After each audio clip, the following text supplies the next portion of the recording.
lap, it's 20. Good morning! Another day, another 6K! So pa, 19th day na natin. Sun is shining all day. Okay, Stand starting between point na my tayo.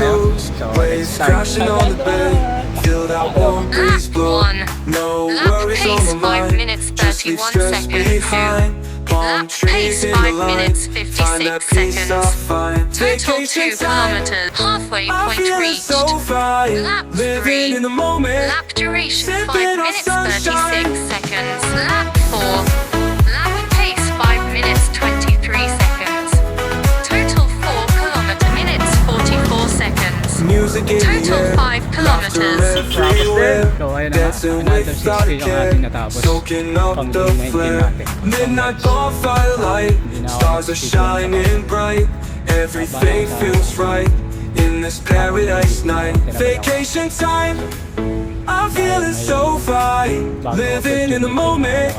Sipping on sunshine. Bagong job yun, opportunity. Kaso, pagbabago sa akin, tayo, lagi nakapag-side business.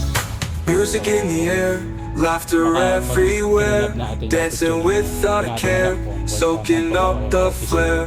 Midnight bonfire light, stars are shining bright. Everything feels right in this paradise night. Vacation time, I'm feeling so fine. Living in the moment, sipping on sunshine.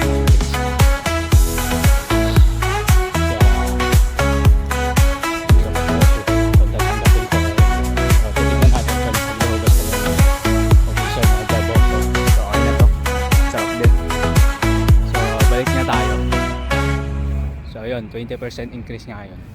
So di ko sure kung tatanggapin ko.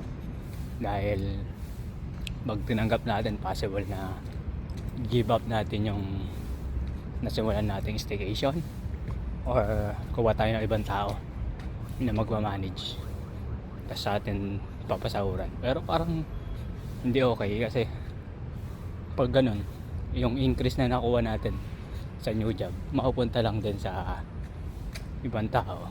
I mean, okay naman siya para nagkaroon ng trabaho yung iba.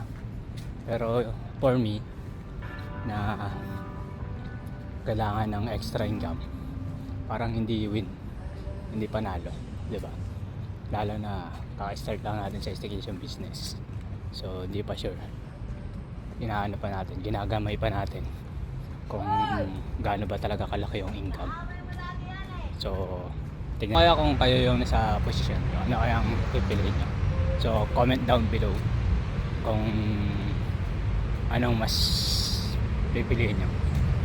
Yung new job opportunity na may 20% increase, tapos possible na give up yung nasimulang staycation business o anumang business na hands-on kayo, or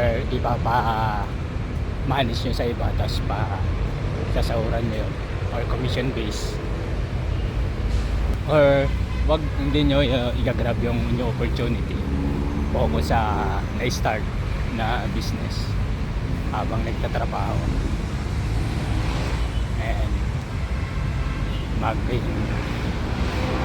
isipin kung paano magiging successful yung business. So comment down below kung ano yung mga ma-advise nyo sa akin. Okay, it's a big help for me. Thank you.